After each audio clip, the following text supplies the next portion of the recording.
क्या हो गया? मारा कहने पे ही बहू ने अपने सर से पल्ले उठाया। मैं तो हमेशा से जानता था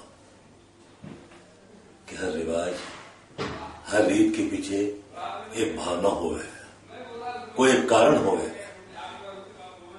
इसीलिए उसे मानना चाहिए। लेकिन अगर घर की बहुएं सर पे पल्लू तो डालें, लेकिन उनके मन में बड़ों के लिए आदर न हो तो सब व्यर्थ है, सब व्यर्थ है। औरत का असली गहना उसकी लज्जा होती है।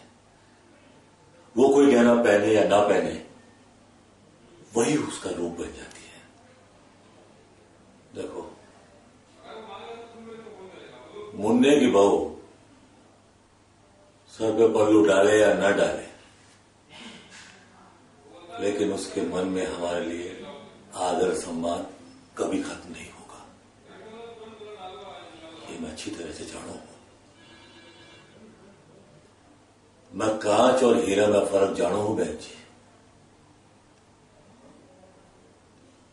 सच्चा हीरा ही तराशे जावेगा।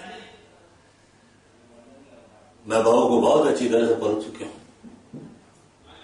उसके मन में इस घर के सब लोगों के लिए बहुत आदर सम्मान है। उसने हमेशा इस घर का सम्मान किया।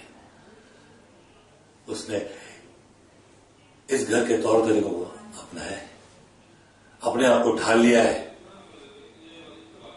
और मैं अच्छी तरह से जानता हूं कि वो यहां के तौर तरीकों को अपनाने की पूरी तरह से कोशिश कर रहे हैं।